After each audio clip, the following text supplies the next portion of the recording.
Ladies and gentlemen, it's that time again to get started with some notes. So today we're going to talk about por and para.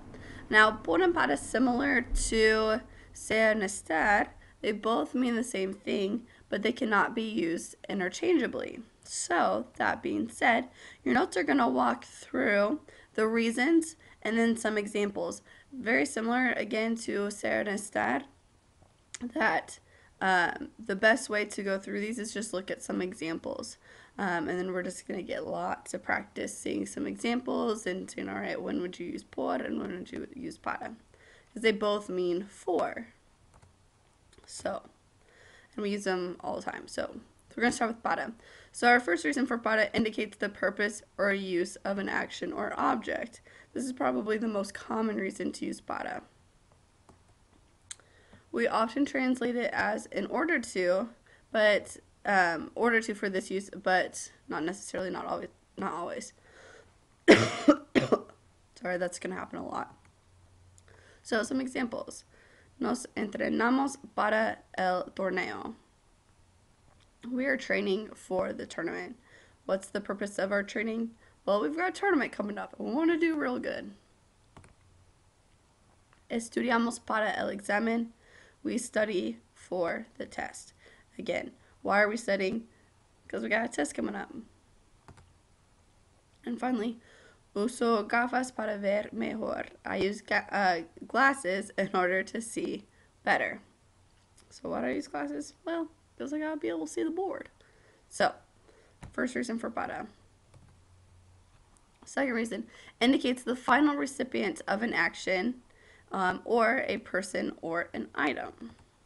So, el regalo es para ella. The present is for her. She's the final recipient of the present.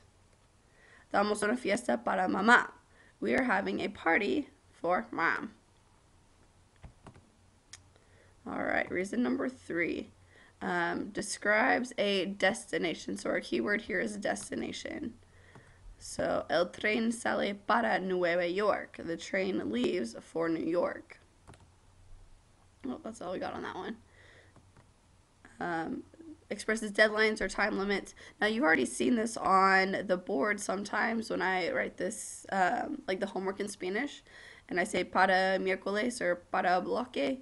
That's why I use para, because for Monday we use it to express deadlines or time limits. So, el proyecto es para la semana que viene. The project is due next week. Signals a comparison or a contrast. So, para hombre no es muy alto. So, for a man, he's not very tall. A comparison or a contrast. All right. Is used to express an opinion. This is a good phrase to know. So, para nosotros, el reciclaje es muy importante. Or reciclaje, sorry. El reciclaje es muy importante. Recycling is important to us. Now, notice that this is not a direct translation for the word in English. So, it's a little bit different there. All right. Now, flip your paper. We're working with por now. Indicates the motivation for an action. Now, some of you tried to use this earlier in your sentences. So, nos acampamos por el tiempo. We didn't camp because of the weather. So, that translation in English is like that, because of. Motivation for an action. Well, why didn't we camp? That darn weather. Alright, indicates that something is being done in someone else's place or on behalf of someone. So like almost like an exchange type thing for a person. So, corto la comida por el bebé. So I cut the food for the baby. Describes motions such as through, around, or by. And you guys have already seen this one as well. Go back to Spanish 2 when we were talking about the airport simulation. And what was your phrase to go through security? Pasar por seguridad. Very good. So, you're going to, so it's the idea of motion. So the translation is such as through, around, or by. So, paso por la tienda. I stopped by the store. Did I do that right? Right. Oh, I might have messed up. Okay, here we go. I knew there was another one. Corremos por el parque. We run through the park, or we run around the park. And in English, we could even say we run in the park, but that idea of going through it. All right. Expresses a means of transportation, so such as by or via. So, ellos viajan por barco, they travel by boat. Viajan por avión. Le mando una carta por correo electrónico. I sent him a letter via email. It should be email. Okay. Expresses an exchange for one thing for another, including money. So that's really important to know. This is a good one to know.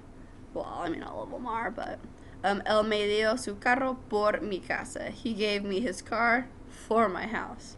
So that idea of an exchange. Does it give you another? Okay, good.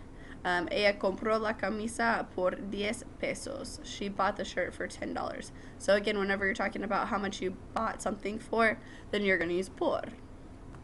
Kind of rhymed. Expresses a duration of time. So para, we've got a due date. Por, we've got a duration of time. So nadamos por 8 horas. We swam for 8 hours. Ooh, that would be terrible. And then our last reason indicates general or non-specific time or location of something. So veo la tele por la mañana. I watch TV in the morning. Él vive por aquí. He lives around here. So again, that general, non-specific time or location. And then we've got some other phrases that we use por that just aren't literal translations into English, and we might get through those as we talk about por and para.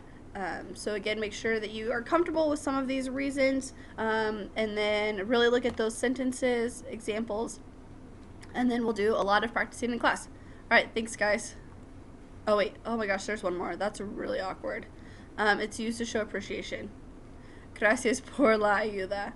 Thanks for your help. So anytime you use gracias, then you're going to use por afterwards. And then anytime, oh, dang it, I'm so all over the place. We're just going to go with it. Anytime gracias por, the verb that follows is going to be in the infinitive form. Okay. Bye.